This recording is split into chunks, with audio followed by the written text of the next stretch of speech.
Vamos lá. Bom, estamos gravando. Eu estou aqui com o Fábio Salgueiro. O Fábio Salgueiro é comentarista da Band Esportes e da Comebol. Como a Comebol hoje é a monopolista, não é monopolista porque tem também na CNN não, no SBT, só que eu sou Flamengo, o SBT não transmite jogo do Flamengo. Então, eu vi você mesmo, cara. Ou então, lá no, como é que chama? Lá no Disney, lá no seu concorrente. Além disso, o Amor no Divã escreveu já 6 livros sobre relacionamento. Mostra aí o Amor no Divã. Mostra aí. Rapaz, o livro é grosso, hein? É isso aí, rapaz. O Amor no Divã. Bom, e do Divã, você saiu para vir aqui para a minha sala. É um prazer recebê-lo aqui, meu amigo Fábio Salgueiro. Olha, faz de conta que nós estamos lá na Dona Felicidade, lá na Lapa, lá na Vila Romana, conversando. Isso aqui não é uma entrevista, é um papo. E vai render até quanto der, né? Fábio, você é paulistano. Fala, Zé. Sou paulistano, sim, 49 anos, jornalista, diplomado. Tenho muito orgulho, apesar de derrubarem o diploma, eu tenho muito orgulho do meu diploma. Quero te mandar um abraço nesse salve que eu estou mandando para você, desse prazer de estar aqui nessa sala com você. Você sabe prazer que não é só admiração, isso não é só admiração, é amizade também. É aquela troca de informações, aquela troca de ideias que a gente tem muito legal no Dona Felicidade, que eu aprendo, eu te passo alguma coisa, a gente corneta o Flamengo, a gente corneta a política, e a gente vai levando dessa forma. Mas um grande prazer estar batendo um papo com você, viu? Nós vamos cornetar aqui agora. Vamos cornetar muito. E você se formou aonde? Eu me formei na FIAM, na turma de 97. Aqui com muita gente boa do meu lado ali, viu? Na FIAM saiu muito jornalista bom, saiu muita gente que está no mercado. E não me arrependi, não, viu, Zé? Tem muita gente que se arrepende, eu não me arrependi, não. Fiz um texto, inclusive, esses dias aí, que eu promovo palestras motivacionais, né? E eu tenho uma palestra que é Faça o que faz o seu coração vibrar. Não adianta só ganhar dinheiro, você tem que ter prazer. Eu acho que eu consigo aliar as duas coisas. Viu? Isso aí. Você está conseguindo fazer palestra, como é que é? Você faz palestra, digamos, virtual, né? Na quarentena depois... não tem mais palestra para fazer.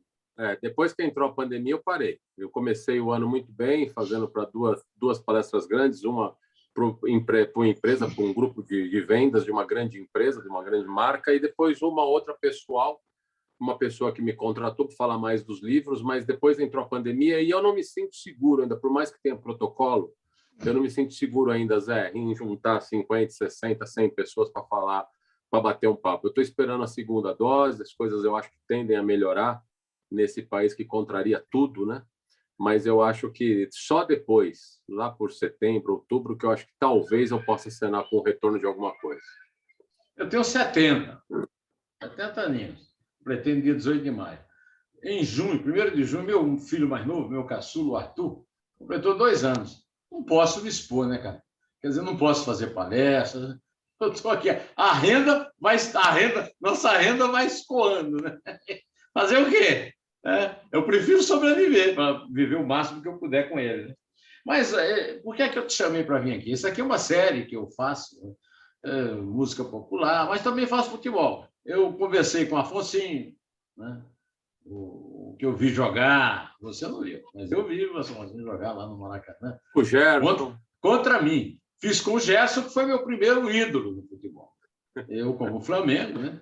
O meu primeiro ídolo foi meu pai, o ídolo do meu pai era o Dida, né? Mas o meu era o Gerson. Eu achava que o Gerson era o melhor jogador do Flamengo, até que um dia o Garrincha deu um baile nele na final do campeonato de 62, em 63, e aí ele teve uma discussão lá com o imbecil lá do diretor do Flamengo. Desde aquele tempo, o Flamengo era dirigido por imbecis. E aí foi para o Botafogo. E aí eu tinha... Olha, Fábio, uma vez o Zagallo foi lá na redação do Estadão, onde eu trabalho, e eu disse, Zagallo, você é personagem importante do maior prazer que eu tive na vida e do maior trauma. Isso não fala do prazer. Se o prazer, eu vou lhe dizer, chamou o Tomires e Pavão, Jadir Dequim Jordan, Joel, Moacir, Evaristo, Dida e Zagallo.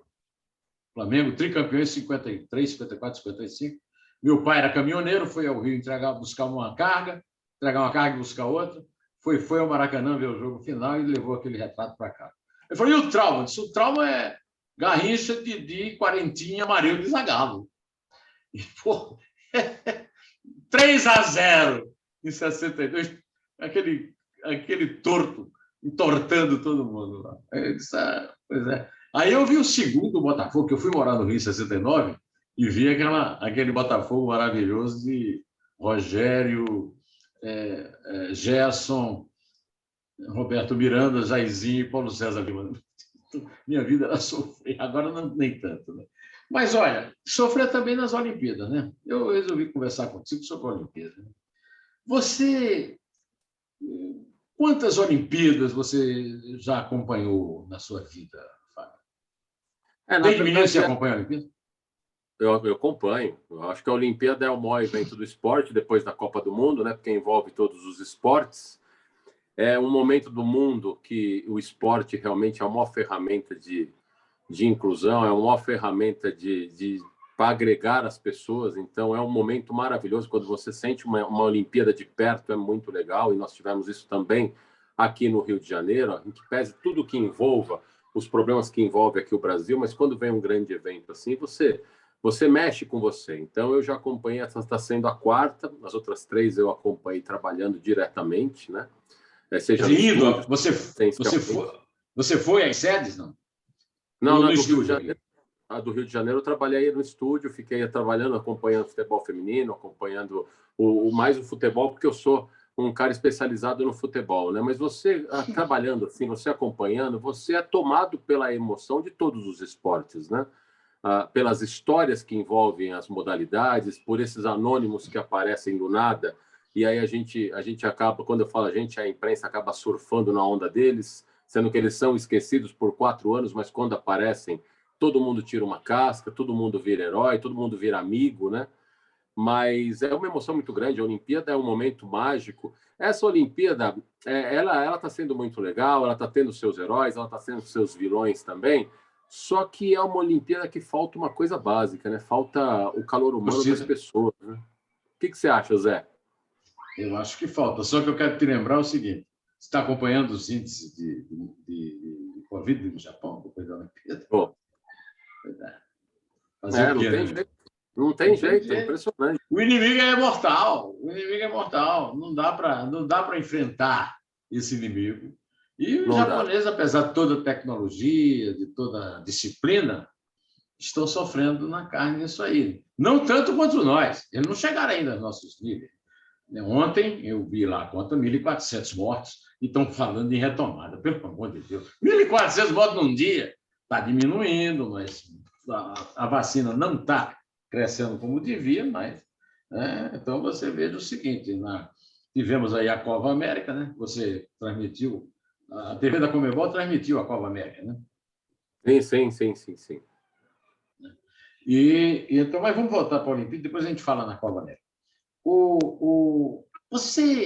Eu me lembro muito daquele verso ufanista, né, do Conde Afonso Celso, por que me ufano de ser brasileiro? Daí vem a palavra ufanismo. Você não se envergonha de ser brasileiro em cada Olimpíada e ver o desempenho de um país do tamanho do Brasil, com a força que o Brasil tem, com a produção baixíssima de campeões olímpicos? Cada Olimpíada é uma vergonha que a gente passa. Né? Você não sente Você não tem essa sensação, Fábio? Tenho essa sensação, sim. Zé. Estava comentando com meu irmão ontem, inclusive, batendo um papo com ele. Ele falou: nossa, o tamanho do território nacional brasileiro, e a gente tem poucas medalhas, né? A gente não briga, a gente perde. A gente perdia até um tempo atrás para Cuba, que é uma ilha, e a gente perdia no número de medalhas. O Zé, é uma mistura de sentimentos, é um turbilhão de sentimentos. É frustração, é vergonha, é uma ponta de revolta também, porque eu faço meia-culpa nessa, viu? A imprensa, ela surfa muito na onda desses caras que aparecem, desses atletas que são esquecidos por 4 anos. Nós somos uma terra de Neymar, nós somos uma terra de Tite, de Corinthians, de Flamengo, nós não somos uma terra da Mayra, da fadinha do skate, nós não somos uma terra do Ítalo, Nós começamos a surfar na onda do Medina. Quando ele perdeu, todo mundo se voltou aos olhos do Ítalo. Então, é aquilo. Eu li recentemente as pessoas falando na imprensa que, de acordo com o que aconteceu com a Simone, a americana, da ginasta, Biles, da pressão que ela teve, da depressão que ela estava tendo, da cobrança, que nós tínhamos que tomar cuidado, né, com os atletas, principalmente com a fadinha do skate, que tem 13 anos. É verdade, mas ao mesmo tempo que a imprensa levantava essa bandeira, ela jogava toda a pressão nas costas da Rebeca hoje por uma medalha. Agora, que responsabilidade que a medalha, que responsabilidade que a Rebeca tinha de ganhar uma medalha, se não fosse um comprometimento só com ela e com as pessoas que são pouquíssimas, que contam na mão dela, que brigam com ela ali, lutam com ela durante 4 anos, 3 operações no joelho, para ela conseguir alguma coisa. Ninguém teve participação ali nenhuma, da imprensa, da torcida, ninguém sabia quem era a Rebeca Andrade antes das pessoas estarem embarcando para o Japão. Então, é um misto de revolta mesmo. Eu me revolto, sim, porque eu acompanhei muito de perto, fazendo matérias.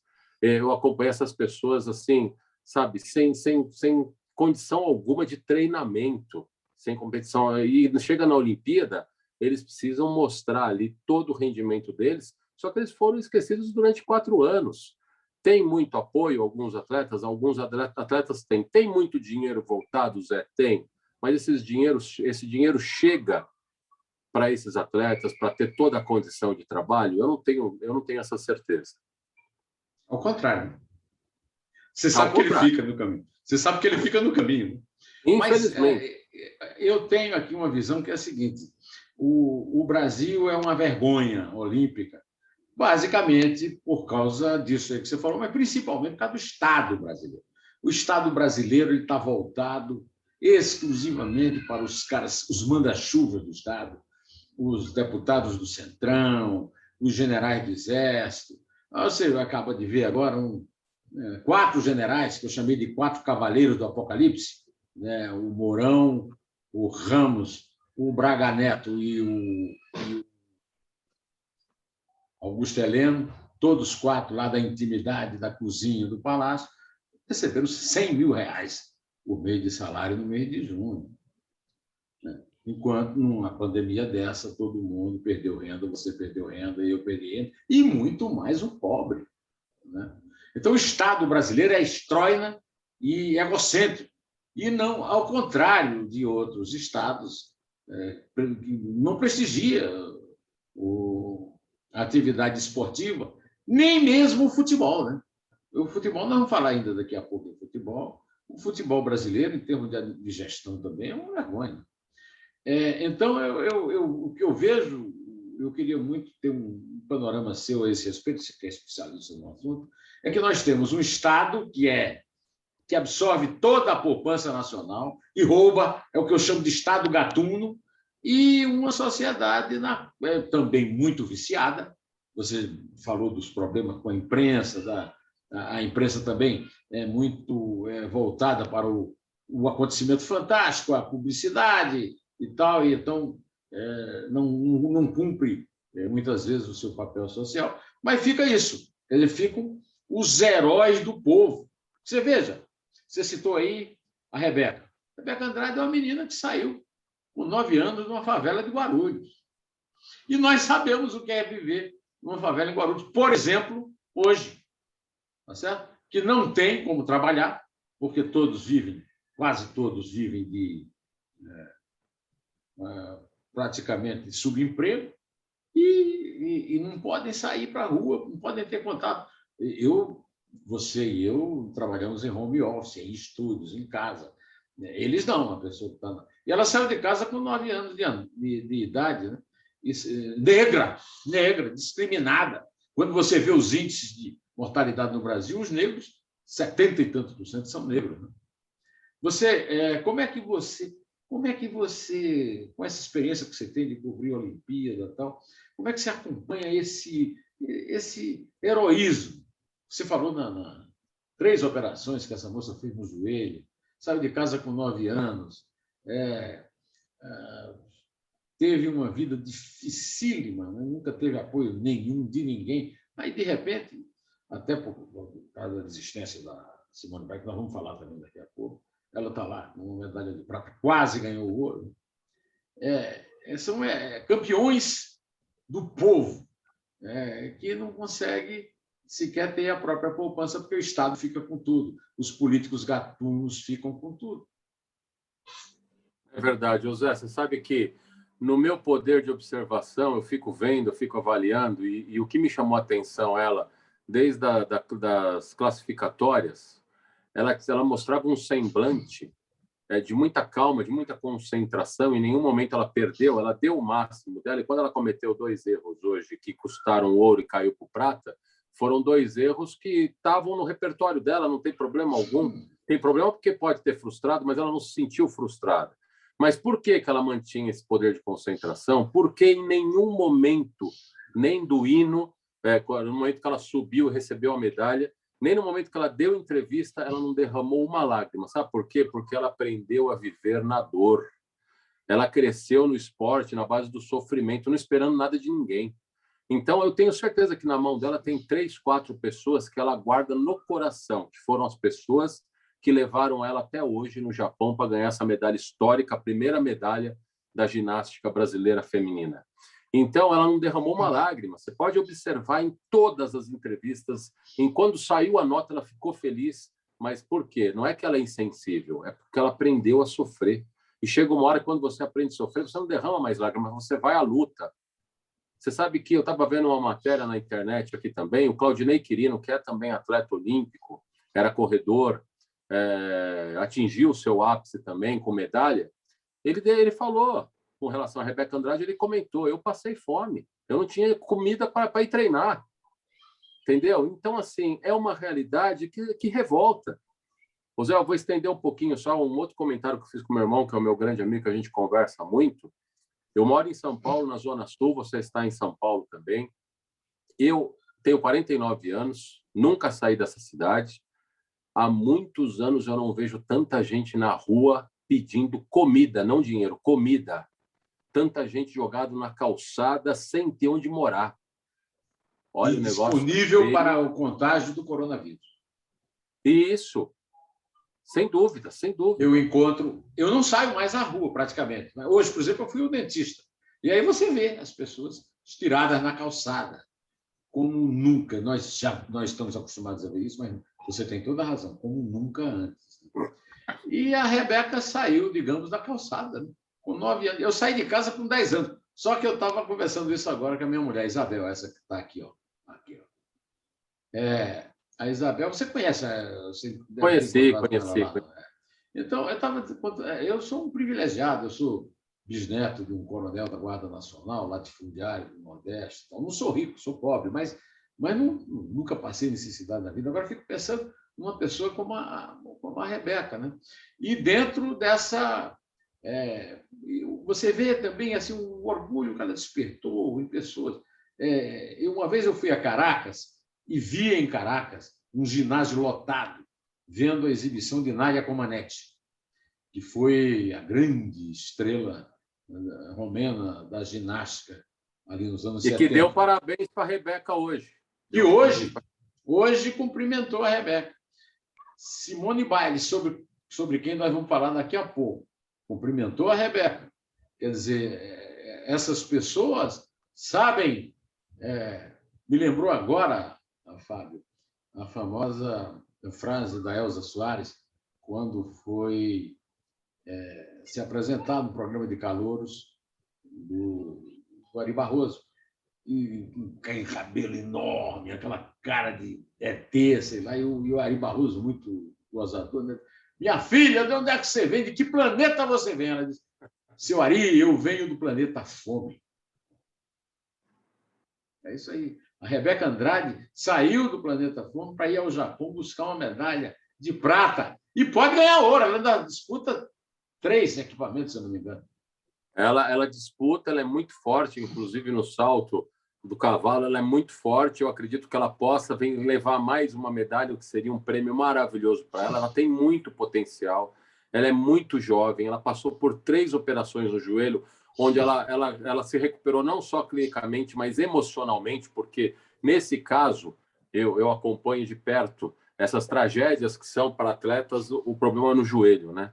Então é muito complicado, é muito complicado. E ela emocionalmente ela está muito equilibrada, ela conseguiu superar isso e é o que você falou, ela saiu da fome e ela saiu da fome para a medalha olímpica. Quando a gente diz isso, a gente não está surfando na onda dela, a gente está sendo solidário à história de vida dela. A gente não está faltando com respeito com ela. A gente só está lembrando as pessoas que ela era uma atleta que poderia ter recebido muito apoio e não teve isso. A atleta que substituiu a Simone Biles, que a gente vai falar daqui a pouco, ela teve uma performance maravilhosa e ela substituiu a Simone. Se a Rebeca tem algum problema nela, não teria ninguém no nível dela para substituí-la. Então você vê o poder da equipe americana, o potencial da equipe americana, de substitutas, inclusive, das atletas de ponta, que com certeza brigam por medalha, às vezes no mesmo nível que daquela titular que teve que deixar a equipe. Então, realmente, e a Rebeca é uma das.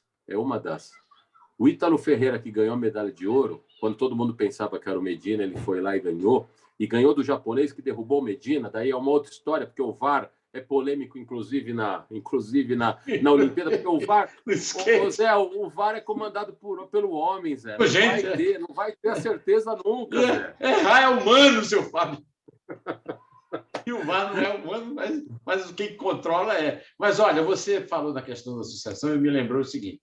Você é praticamente da idade do meu filho. Meu filho tem 48 anos, né? E você tem 49, não é isso? 49, novinho ele, um broto, que nem eu. Então, meu filho mais velho tem 49 anos.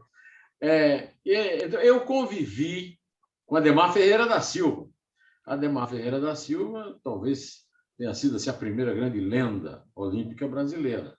Foi campeão, foi bicampeão no salto triplo. E criou ali uma espécie de dinastia, né? Da qual fez parte o famoso João do Pulo. Mas sumiu. Essa dinastia não existe mais. O sucessor do Adhemar Ferreira da Silva foi o João do Pulo e o João do Pulo não teve sucessor. Então, essa interrupção é uma coisa trágica que mostra por que o Brasil é uma vergonha nos quadros de medalha. Não é isso? Você não chegou a conhecer o Adhemar? Não cheguei. Não cheguei a conhecer, não, infelizmente. Porque é um cara que se enquadra nesse perfil que a gente está conversando aqui, né, Zé? Negro. Mas eu conheci o Adhemar era um lorde. Né? Só vivia de terno e gravata, negro, de origem humilde, e que depois ganhou a vida como uma espécie de representante dos países africanos. Ele era um diplomata, né, o Adhemar. O João do Pulo você conheceu? Sim. Você chegou a ter contato com ele? Não. Só acompanhei de perto as entrevistas, toda a história dele, que é uma história que não tem como a gente fugir dela, a gente que trabalha com esporte, mas eu não tive, infelizmente, a chance de entrevistá-lo. E Joaquim Cruz? Joaquim Cruz. Esse é um cara que também acompanhei muito, né? Ele chegou no apogeu dele em 84, quando ele ganhou a medalha, mas ele foi um cara que também superou, mas ele conseguiu treinar nos Estados Unidos, ele conseguiu alçar um voo diferente, né? Mas também não deixou de comer esse pão que o diabo amassou aí, que muitos atletas brasileiros sofrem até hoje, né? Me lembro muito dos textos de Dorri Terazin sobre o Joaquim Cruz. E o Joaquim Cruz é um intelectual, é uma pessoa diferenciada. Se eu não me engano, mora hoje nos Estados Unidos. Sim. Onde ele treinava, aliás. Tem também o caso do cara que treinava no exterior, que está aí até numa confusão. Um cara chamado... O Zequinha? Não. Cara, um que ganhou a medalha de prata aí de skate. Como é que chama ele? Pô, rapaz. Mas é brasileiro do atletismo? Mas tem um nome, cara. Um nome assim. Até está metido num rolo, um rolo lá de briga com a Confederação do Skate e tal. E ele nós temos 3 medalhas de prata, né? A Rebeca, a Raíssa e ele. Mas eu anotei aqui, mas não me lembro onde é que eu anotei o nome dele. O nome um nome estrangeiro. De qualquer maneira, ele disse que ele foi obrigado a ir treinar no exterior, porque não tinha como treinar no Brasil, né? É o Kelvin Kelvin Hoffler. Kelvin Hoffler. Hoffler. É até um nome estrangeiro. E você está por dentro dessa confusão que teve lá na confederação? Porque também tem essas brigas, tem muita picaretagem nessa de administração esportiva, né? Sem dúvida nenhuma. Não, dos detalhes não, porque eu estou acompanhando todos os esportes. Agora, Zé, é o seguinte, essas mutretagens tem todas. Presidente das confederações são afastados, os atletas se revoltam porque sabem que há o desvio do dinheiro e eles estão pastando sem nenhuma estrutura. Isso acontece muito, e você vê, o cara, realmente, mesmo de fora, ele sofre com isso também, né? Uma coisa que me chama a atenção, Zé, hoje foi muito legal, a Daiane, ela deu uma entrevista ela fez um desabafo pós a medalha, e foi muito legal, porque mostrou uma união entre elas, né? E ela chorando, ela falou assim, porque não é só a falta de apoio, não é só a fome, se não bastasse, né, serem fatores que derrubam o atleta, a fome, a falta de apoio, tem o tal do preconceito, né, dela ouvir que uma mulher negra não poderia brilhar na ginástica olímpica, né, que não era um esporte para negros. Tem mais essa ainda, né? Só a Simone Biles, a própria Daiane. Olha, falando na Daiane, você considera a Rebeca uma espécie de herdeira da Daiane?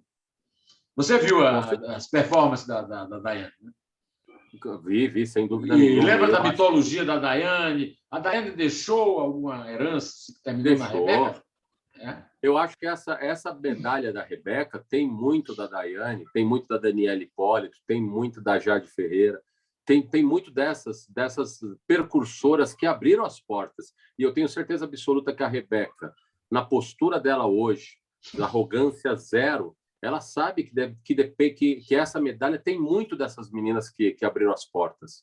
Então, ela não tem nenhum, ela não quer o holofote só para ela, ela sabe. A Daiane foi uma pessoa que ganhou não sei quantos mundiais, me foge a cabeça agora, e não ganhou uma medalha olímpica, e merecia muito, né, com o brasileirinho, com todo o potencial que ela tinha. Zé, eu não posso deixar, tá aqui batutando na minha cabeça, eu não quero deixar passar batido esse comentário, porque eu sou um cara especializado em esporte, eu trabalho com isso há quase 30 anos, acompanhei inúmeras Copas do Mundo, tenho um lastro com relação ao futebol, e o futebol tem o pego no pé, principalmente esse futebol moderno, e você estava falando aí que você acompanhou o Flamengo de 55, 56, eu imagino que você pensa do futebol hoje, que pobreza, né? Mas, enfim, isso é uma outra história.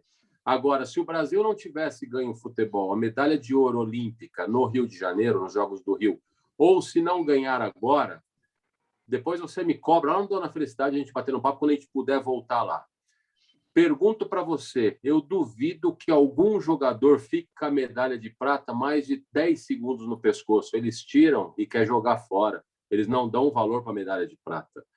O futebol brasileiro, ele vive um mundo totalmente paralelo aos outros esportes. Essa medalha é a medalha da vida da Rebeca Andrade. A medalha de prata para os jogadores brasileiros, eles aprenderam desde cedo, desde as categorias de base, que se não for o primeiro lugar, o segundo é o primeiro dos últimos.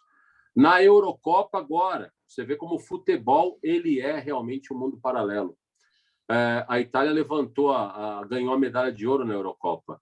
Os ingleses todos pegaram a medalha, botavam no pescoço, tiravam e não exibiam com orgulho. Não exibiam com orgulho. Eu acho isso um desrespeito ao esporte, Zé. Que eles fundaram, um esporte que eles criaram e que deviam se orgulhar. Afinal, jogaram dignamente, empataram no jogo e na programação, na prorrogação. Perderam nos pênaltis. A seleção da Itália é uma grande seleção, com a puta tradição, né? É um absurdo. Isso que você falou é uma denúncia realmente a gente considerar. Agora, vamos falar de outro herói, o Ítalo Ferreira. O Ítalo Ferreira nasceu na Baía Formosa, uma praia no extremo leste, no extremo oriental do Brasil, lá no Rio Grande do Norte. Eu conheço essa praia, uma praia que tem bastante fazendas de camarão e tal. E eu fiquei uma vez umas férias lá em Barra do Cunhaú, que é a praia que fica depois. Então, você está na Paraíba, indo de João Pessoa para Natal, passou para o Rio Grande do Norte, lá está a Baía Formosa. O pai dele, pescador. Primeira prancha dele, de isopor. A mãe dele, empregada, numa pousada na qual a família morava. É uma outra história de superação. E um dado histórico, a primeira medalha de surf. Né? A primeira vez que o surf disputou, e o Brasil já entra ali, já entra com uma tradição, né? Que principalmente vem lá do tempo do PP, lá na praia na praia de São Conrado, né? Tem a barraca do PP e tal. O Leãozinho do Caetano Veloso. Né? Mas o Ítalo, ele tem o sobrenome do meu avô paterno. E o meu avô paterno, aliás, o meu avô materno. O meu avô materno é potiguar como ele. E também nasceu perto da Paraíba, como ele. O meu avô materno é potiguar, minha avó materna é paraibana, meu avô paterno é potiguar, minha avó paterna é paraibana. Meu pai é paraibano, minha mãe é potiguar. Então, eu estou muito próximo aqui do Ítalo, apesar de eu ter nascido a 500 quilômetros da praia, nasci no sertão, né? E ele na praia. E o Ítalo de uma certa forma, uma surpresa, porque todo mundo esperava que o Medina levasse um ouro, né? E o Medina não levou nem bronze. Você já conhecia o Ítalo, Fábio? Eu conheci o Ítalo pelas conquistas. Eu não vou bater no peito aqui e dizer para você que eu fiz perfil do Ítalo, que eu conhecia, que eu não conhecia. Não, assim como o povo brasileiro estava esperando a medalha de bronze e estava torcendo para a medalha de bronze, não estava torcendo para a medalha do Medina. E se revoltou porque o momento da nota lá teve realmente um vacilo, não vou falar que foi um roubo, mas teve um equívoco enorme, coincidentemente para o cara da casa, então teve problema. Agora, o Medina, ele está direto... Não foi roubo, não? Televisão, como garoto propaganda de um banco. Ele namora uma filha de uma ex-modelo internacional brasileira. Namora a filha da Luísa Brunet. Momento. Todo mundo espera o sucesso dele. Ninguém sabia quem era o Ítalo Ferreira. Ninguém sabia que o Ítalo também mulato. Também mulato. E ele ia virar e falar assim: o que eu mais queria é que minha avó estivesse aqui para ela ver o que eu me tornei. Essa frase aí mata, cara. Essa frase emociona muito. Entendeu? Mas você tem certeza que o Medina não foi roubado? Não é assim. É que há um termo, Zé, que é bem complicado, mas assim, eu não tenho a menor dúvida que a nota do japonês foi vista com outros olhos, teve o fator pressão. Teve o fator pressão, porque tem uma coisa, basicamente, a manobra foi igualzinha. Só que o japonês colocou a mão na prancha. O Medina não colocou a mão na prancha em nenhum momento. E a nota que deram para o japonês foi muito maior. Quer dizer, é lógico que teve o fator casa. Teve o fator casa. Ô Zé, árbitro, ele costuma ser caseiro por quê? Por causa da pressão. Nós somos seres humanos, a gente cede a pressão, Zé. Você como comentarista da Conmebol, esse negócio de juiz caseiro, você entende, né, Fábio? Agora, parece que mais dramático ainda foi lá no judô, né? Que a moça deu um vazar e o juiz não viu, né? Então, e você viu da forma que foi também? Então, é muito complicado, cara, é muito complicado. Ficou muito... E aí você vê as lágrimas da Maria Portela, pô, é de matar o coração, porque ela sabe os 4 anos o que ela sofreu, tudo que ela acalentou para vencer, para conseguir essa medalha, e de repente ela cai pelo VAR, o VAR que teoricamente tinha que colocar justiça em tudo, né? E aí as pessoas vão lá, contrariam as imagens. A pior coisa que se tem, Zé, é brigar com imagem. Pelo amor de Deus. E aí eles brigaram, né? No caso da Maria Portela, eles brigaram, né? Eles brigaram. Não tem defesa, né? E não foi caseiro, não. E você não tem recurso, né? Você não pode fazer nada. Segue o jogo, acabou, você não tem onde reclamar. Hoje, a equipe brasileira não concordou com uma nota dada para a Rebeca e entrou com um pedido lá formal. E viraram. E aí eles reviram o lance e aumentaram a nota em 2 décimos, né? Você acha, Fábio? Você acha que eles fizeram isso já com medo da repercussão tanto do Medina quanto da Maria Portela? Olha, eu acho que esse fator pressão pode ter rolado, sim. Pode ter rolado, sim.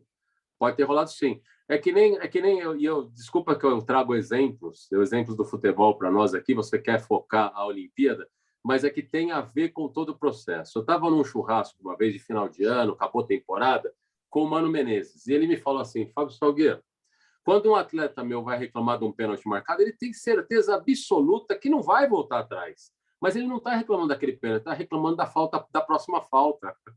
Ele está botando. Ele está tentando virar a próxima falta. Foi o que aconteceu.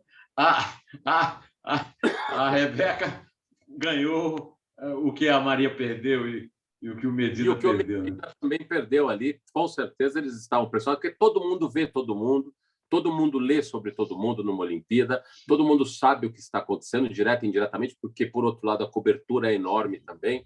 Então, eu acho que ali o fator pressão desses dois erros que foram lamentáveis, de certa forma, ajudaram a Rebeca nessa, que conseguiu a prata com total desempenho dela, com total potencial dela, sem dúvida nenhuma. Mas eu acho que pode ter havido, sim, o fator pressão ali. E é aquele negócio, eles fizeram o pedido, eles mudaram a nota. Se eles reavaliam e não mudam a nota, tem que pagar o pedido. O pedido não é dizer da boca para fora, tem que pagar o pedido. Tem que pagar. É.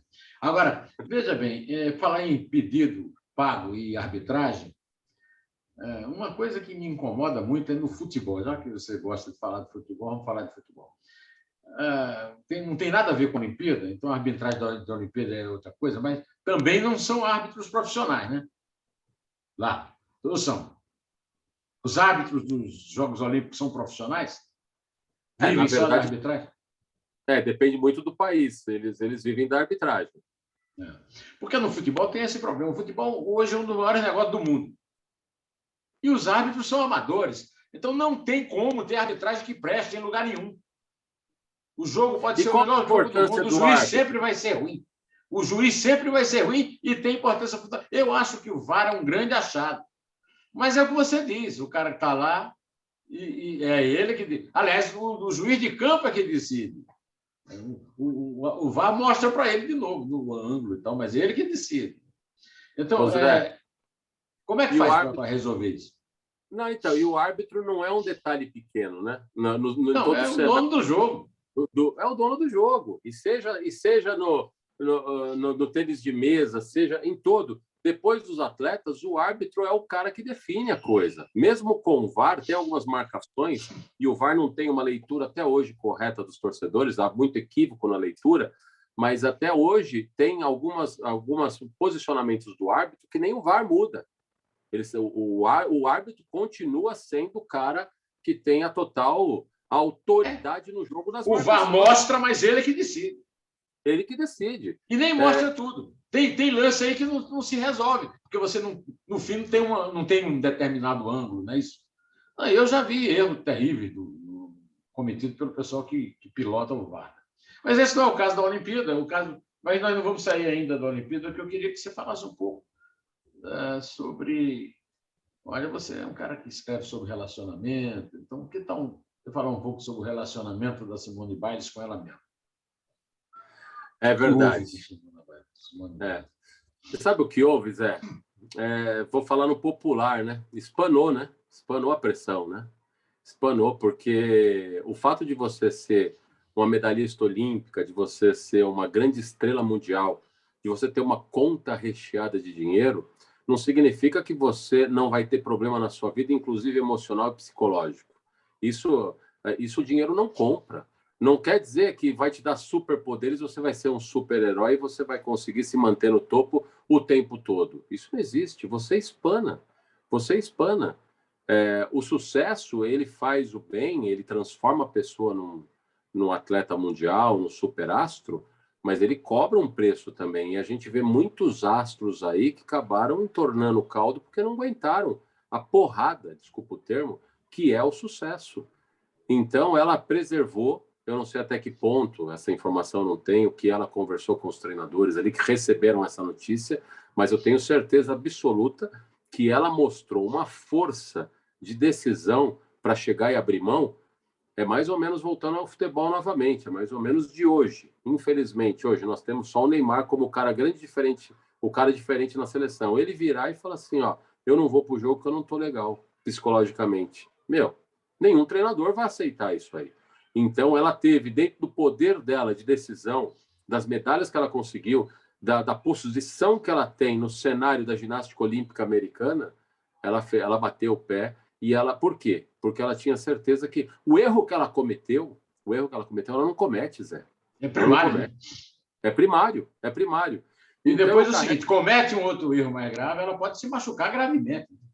Então, tem isso também, né? Tem isso também, porque o que elas fazem ali, 1 minuto de desconcentração, teve uma menina hoje que caiu com o joelho muito próximo da panturrilha, e a comentarista, que é uma ex-atleta olímpica, ela falou: olha, se ela cai um pouquinho mais forte, ela pode ter uma lesão séria na panturrilha, porque ela bate o joelho na panturrilha. Então ela tem que tomar cuidado, ela caiu um pouco desconcentrada. Olha, é impressionante. E tudo isso pesou na decisão da Simone. Agora, sem dúvida nenhuma, Zé, ela entornou o caldo, ela não é uma Mulher Maravilha, ela não tem essa, entendeu? Ela ficou com medo.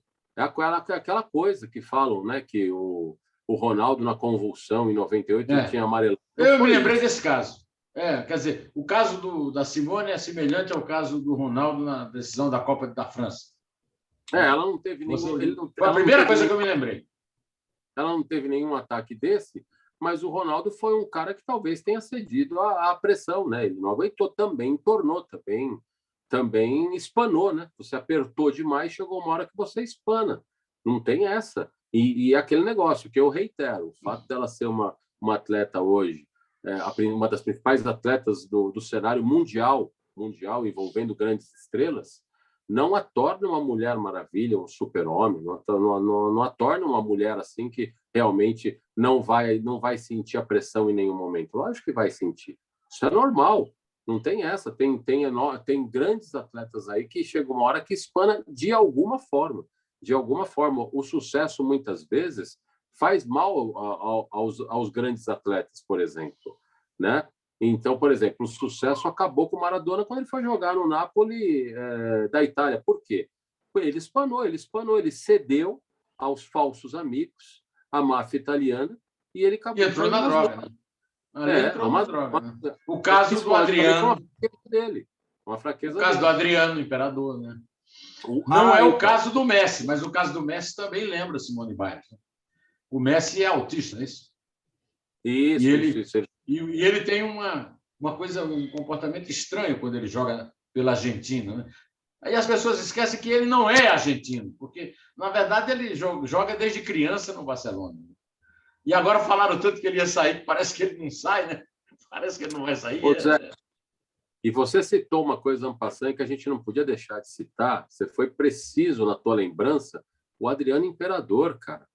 Porque ele abriu mão da vida, da carreira dele, porque ele espanou também com os problemas pessoais dele, principalmente da ausência depois que o pai faleceu, e ele abriu um problema que dos males é o menor, sem dúvida, mas ele abriu uma brecha na seleção brasileira, porque a seleção brasileira vinha tendo jogadores e vinha saindo um e tinha o substituto. Quando saiu o Adriano do cenário, nós ficamos sem um camisa 9.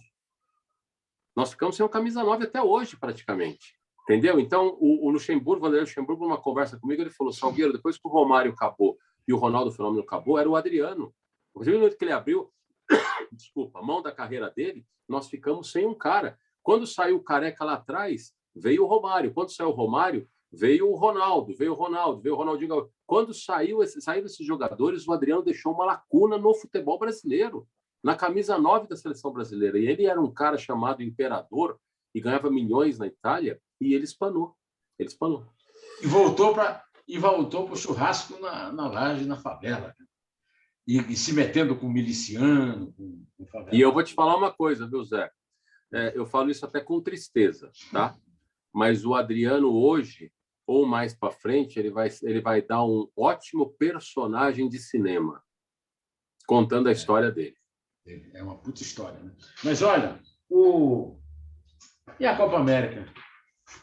Durante muito tempo eu tinha a ilusão de que o Brasil, eu acho, não sei se você concorda comigo, se não concordar, diga, eu acho que o Brasil vai dar um grande vexame no Catar. Eu via os jogos da Eurocopa e, o Brasil não tem condição de enfrentar ali nenhum daqueles times, nenhum. Espanha, Inglaterra, Bélgica, nós já fomos desclassificados na Copa pela Bélgica. Né? Agora eu fico assim, mas aqui a Argentina nunca resolve os seus problemas, aqui na América não é. E, aliás, os clubes estão reinando na Libertadores, conforme você está careca de saber como comentarista da Conmebol, né? Ô, Zé, O que é que você achou agora? Se nós não ganhamos mais nem da Argentina no Maracanã, nós vamos ganhar de quem? ô Zé, eu vou me sentir bem à vontade agora, porque é uma área que eu gosto muito, que eu domino muito mais. A Copa América serviu, e eu assino embaixo tudo que você falou aí. Eu também acho que o Brasil vai passar vergonha no Catar, como o Brasil não tem perspectiva nenhuma de voltar a ganhar uma Copa América, nem no passado, nem no futuro recente. Não, não tem. Ah, Salgueiro, mas é uma competição de tiro curto, são 7 jogos, mas não tem condição Uma Copa alguma. do Mundo. Uma Copa do Mundo. É A uma Copa Copa do América Mundo, pode uma ganhar. competição curta. É uma competição curta, de repente você pega um atalho aqui, você faz uma classificação ali, mas não tem jeito, o Brasil está muito aquém. A Copa América serviu para mim para escancarar uma coisa, a pobreza do futebol sul-americano, Zé. Nossa, os jogos da seleção brasileira, de todas as seleções, sem nenhum apelo, equipes desfaceladas, o Brasil perde a final para a Argentina num resultado super normal, pode acontecer, por que não? Uma Copa América que caiu no colo do Brasil aqui porque ninguém queria fazer, em uma hora, né? Uma Copa América realmente que não teve o porquê, mas que para mim serviu para escancar. Sabe por quê? Porque ela estava em meio à Eurocopa, daí a gente sente aquele choque de estrutura, de qualidade técnica. A gente sofre com isso, e isso mexe com a nossa autoestima, Zé. Você viu os grandes times do futebol brasileiro, eu sou um privilegiado, eu vi os anos 80, eu vi o Gerson jogar, eu vi nos anos 80, nos anos 80, desde a Ponte Preta, estou falando de futebol paulista, até Corinthians, São Paulo, tinha um camisa 10 que era craque.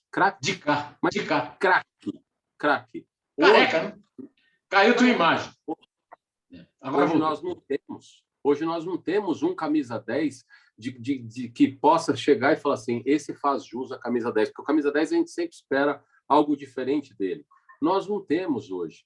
Então, o Brasil, infelizmente, contra a Argentina, mostrou isso. E aí você vê uma coisa que é muito complicada, muito curiosa. A mesma Argentina que venceu o Brasil na final da Copa América, e venceu e levantou o caneco, foi o primeiro grande título com a seleção argentina do Lionel Messi, a Argentina está caindo pelas tabelas na Conmebol, na Libertadores. Na Libertadores, perdendo todas. Então, Zé, é aquela coisa, você vai falar o quê? Mas é isso que eu ia te dizer. É isso que eu ia te perguntar. Aí o Buziris não é o Tite? O Tite é que é o responsável por isso, porque o futebol brasileiro não está tão mal quanto a seleção brasileira, e a culpa é do Tite. Dá para explicar Fred jogar? Dá para explicar Fred jogar com o Gerson jogando o que está jogando no Olympique? É verdade. O Gerson realmente é um cara fora de série. Foi um dos meias que me deram, nos últimos anos, vontade de assistir o Flamengo jogar. Que delícia de ver o futebol dele. E eu não vou cometer, e não é heresia quando eu falo que ele toca a bola igual o Adílio, ele toca a bola igual o Andrade. Eu estou falando isso porque eu vi jogar. E eu vi jogar, ele tem toda uma história na vida dele ainda. Esses jogadores já cumpriram a dele, mas ele tem qualidade para isso. Naquele futebol dos anos 80 do Flamengo, ele iria brigar por uma posição, sim. Ele ia brigar porque ele tem qualidade. Ele não é titular da seleção brasileira. Agora, por outro lado... Não, ele não é nem reserva. Não é nem reserva. Não é nem reserva. Porque... O titular é um tal de Fred. Quem é Fred?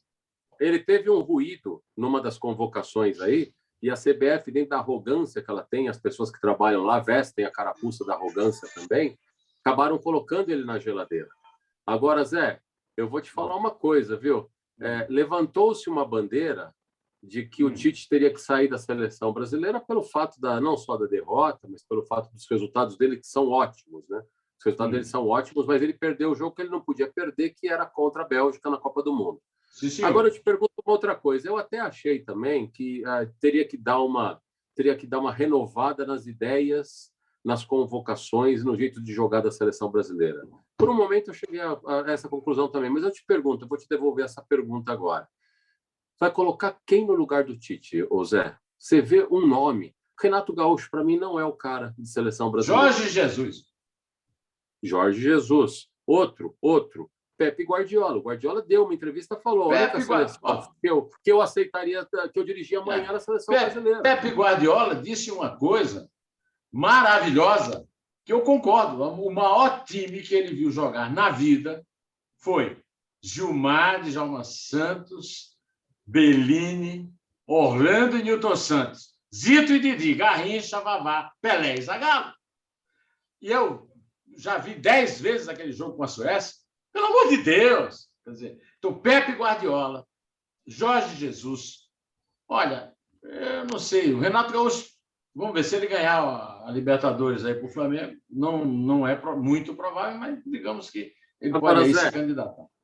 Agora, Zé, nessa estrutura que o futebol brasileiro se escora há anos, durante toda a sua história, desde a CBD até agora, o Jorge Jesus e o Pepe Guardiola não aceitariam um convite. Sabe por quê?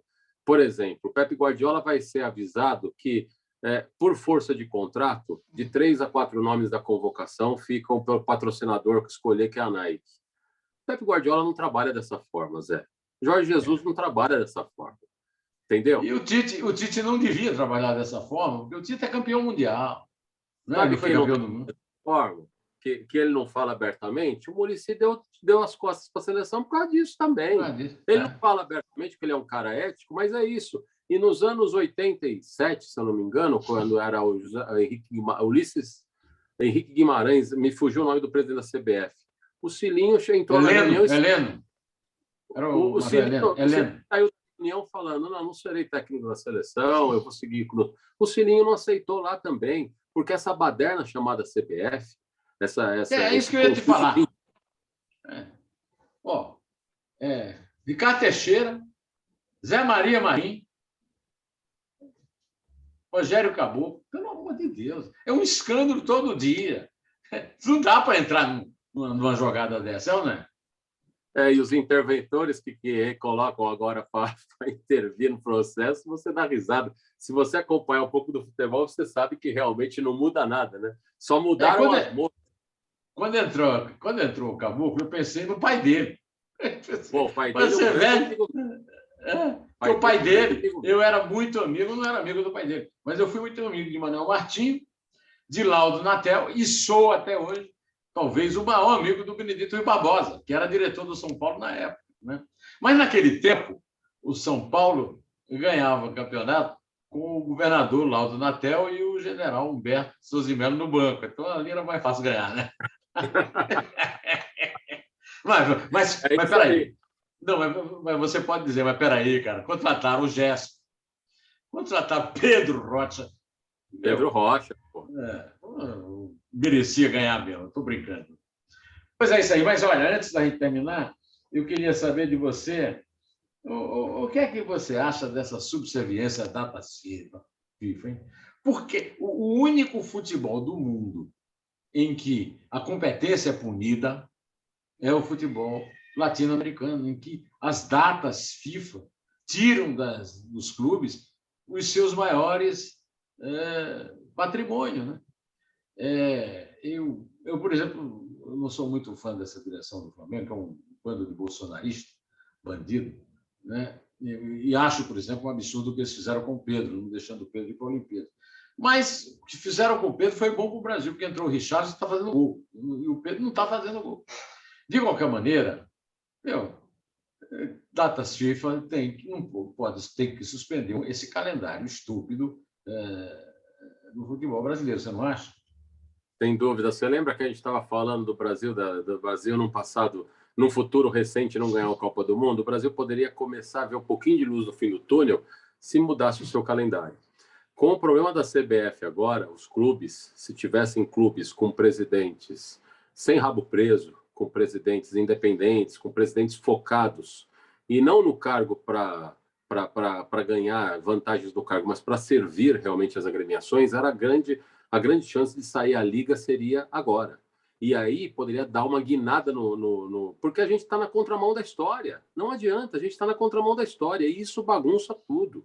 Isso bagunça desde as categorias de base até os profissionais. Isso faz com que o Brasil fique de joelhos, o Brasil, o maior campeão do mundo da história desse esporte chamado futebol. Estamos para perder esse título aí. Vamos perder já esse título. Nas 2 próximas Copas, vamos ser ultrapassados. Infelizmente. Já perdemos. A Alemanha ganhou no Brasil e aí acabou com a história que o Brasil era o único que ganhou fora do continente, né? Ganhou na Europa. Mas agora, as próximas 2 Copas, o Brasil perde isso também, e não passa nem dos grupos. Vai E a gente classificar com facilidade. A gente fica de joelhos para os times da Europa, infelizmente, para o futebol europeu, né? A gente acaba ficando de joelhos. É muito ruim isso, é uma realidade cruel, e eu não vejo saída porque simplesmente nós não temos capacidade moral, intelectual e de estrutura para fazer a liga que seria a independência dos clubes e seria realmente algo que a gente pudesse. Sabe por quê? Porque não adianta, Zé. Não adianta. O Alexandre Calil, que foi o técnico, foi o presidente do Atlético Mineiro, ele falou uma coisa muito legal, né? Porque o Corinthians deu a guinada com o Ronaldo Fenômeno. Ele estava participando de uma mesa redonda de um canal de televisão e perguntaram para ele assim: estão falando que o Corinthians é o novo Barcelona da América do Sul. O que você acha? Ele falou assim: olha, pelas conquistas, sim, mas nunca serão. Mas por quê? Falta competência administrativa. Ele estava certo, Zé. Falta competência administrativa. O Flamengo tem um baita potencial e você sabe disso historicamente. E o que você me diz da direção do Flamengo? Não adianta, Zé. Não, agora, um bando de bolsonaristas que querem público nos estádios. O que é que você acha? Público nos estádios? A essas alturas, 1.400 mortes por dia? Vai voltar. Vai voltar. Zé, absurdo. Vamos ser sinceros. Desculpa, que todos nós estamos sedentos para poder voltar a assistir um jogo no estádio. Estamos. Mas tem que respeitar, Zé. Tem que respeitar, não tem jeito. Eu não posso ir a Paraíba votar na Academia Paraibana de Letras, eu vou querer ver jogo do Flamengo que eu posso ver na TV. Ora. Mas só para terminar, que eu acho que já tomei demais o teu tempo, qual é teu time, hein? Você sabe que eu, Você esconde? Eu escondo. Eu omito, na verdade, eu omito. Está na Série A ou está na Série B? Está na Série A, Ô, Fábio, mas você sabe, como é que você se sente? Por exemplo, eu sou Flamengo. Rapaz, eu lamento demais o Vasco e o Botafogo, que foram meus adversários tradicionais, que eu mais gostava de derrotar. Eu não posso derrotar na primeira divisão. São times. O Vasco foi o primeiro time de futebol a aceitar negro no Brasil. Certo? O Botafogo teve o maior. O Botafogo e o Santos juntos ganharam 2 Copas do Mundo, 58 e 62. Tiveram os maiores jogadores do mundo, o Santos Pelé e o Botafogo Garrincha. E aí estão na segunda divisão por má gestão. Pelo amor de Deus. O Flamengo está aí nessa boa situação, mas é muito longe do que podia chegar com o tamanho da torcida que o Flamengo tem. Certo? O Flamengo era para estar numa situação privilegiada como essa há muito tempo, e não para ser dirigido, porque eu vou lhe contar um negócio, eu fui corintiano. Não sou mais corintiano porque o Lula inventou aquela maracutaia do estádio lá, e eu achava que a Copa tinha que ser jogada no Morumbi, fazer uma reforma no Morumbi e no Pacaembu. Por que não? O pior estádio que eu conheço do mundo é o Pacaembu. Quem deu o estádio para o Corinthians foi o Lula, e presente de grego, hein? Deixou uma herança para o clube, não, aí, pelo amor de Deus. Que não é. O estádio não é do Corinthians. O estádio é da Caixa Econômica. A quem? A Odebrecht deve, a quem o Corinthians deve. Pelo amor de Deus. Então, eu queria que você terminasse, já que você não quer confessar o seu time, me dizendo assim, qual é a sua sensação de ver clubes campeões da Série A sem chance, alguns deles não passarão para a Série A no ano que vem. Então, o Cruzeiro está praticamente... Né? Cruzeiro! Eu vi, sabe quem jogar? Eu vi Natal, Diceu Lopes, Tostão, Zé Carlos e Hilton. Um dos melhores times que eu já vi na minha vida. Cruzeiro e Náutico. Agora está o Cruzeiro ameaçando cair para a 3ª divisão. Zé, o sentimento de tristeza é enorme, né? Sem contar que o Fluminense foi parar na 3ª e subiu daquela maneira que a gente sabe, está se mantendo na 1ª divisão, mas é um outro grande clube, uma grande instituição que merecia muito mais respeito. O sentimento é de tristeza, o sentimento é de uma falência realmente desses clubes, que são instituições que ajudaram a criar, a fortalecer, a criar o futebol brasileiro, essa força do futebol brasileiro. Você lembrou bem o Botafogo, que disputou a Copa do Mundo praticamente com o Santos, os dois formando a base da seleção. o Cruzeiro é um time que está fadado, de repente, a cair para a terceira divisão. Eu não sei até que ponto a gente pode estender a mão, porque eu acho que o futebol é bom, o futebol é legal quando ele é jogado dentro de campo, mas são instituições que mereciam realmente um outro patamar, um outro estágio. O Vasco, o Botafogo, as minhas maiores lembranças, eu sou um paulistano diferente, por isso que eu acho muito legal, né? Que eu gosto do futebol, não sou mais fanático por um clube, porque as minhas maiores lembranças é o futebol carioca dos anos 80, assistindo pela Manchete, com o Alberto Léo. Eu amava assistir o futebol pela Manchete ele comentando, o Márcio Guedes comentando. Então, o Flamengo Vasco jogando, uma das maiores saudades que eu tenho na minha vida, além do meu pai, que se foi há 5 anos, é da geral do Maracanã. Os Geraldinos. Olha, para a gente terminar aqui, eu queria te contar o seguinte: o Boni, com quem eu fiz também um 2 dedos de prosa, e eu devemos ser os únicos brasileiros com saudade do velho Maracanã. Esse Maracanã não é uma bosta feita para atender aos interesses da FIFA. Uma bosta.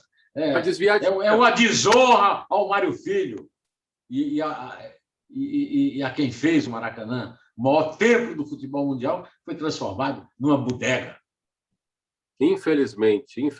Então, aquela coisa, a minha maior saudade... É o símbolo da decadência do futebol brasileiro. O Maracanã, a Argentina ganhou muito bem lá, porque o símbolo da decadência do futebol brasileiro é um novo Arena do Maracanã. Ô Zé, nem camisa de clube eles respeitam mais há alguns anos. O Santos jogou de azul. O Santos não me representa de azul. O Santos me representa todo de branco.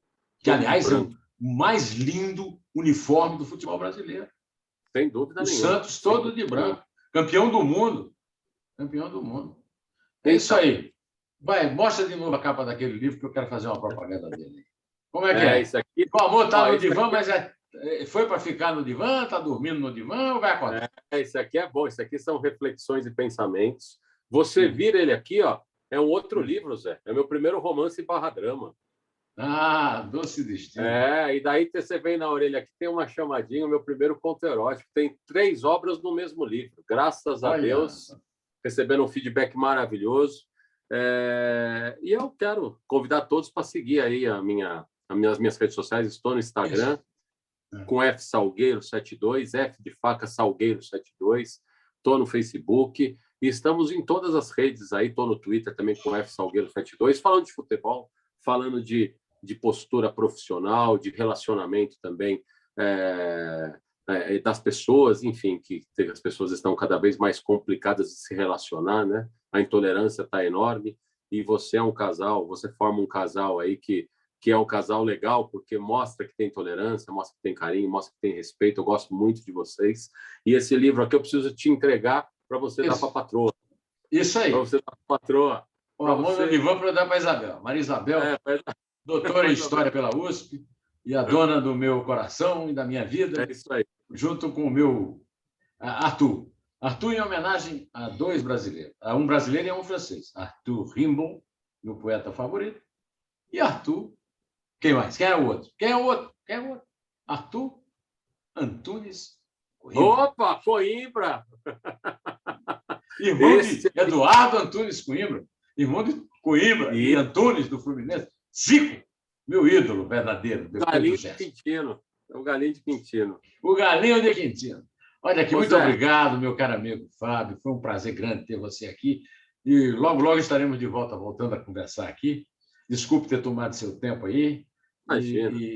E pode botar tudo isso aí nas suas redes sociais, que eu também vou pôr no Facebook, no Instagram, e no meu blog do Neumann, no portal do Estadão. Na segunda-feira, eu vou falar da nossa conversa no jornal Eldorado, da Rádio Eldorado.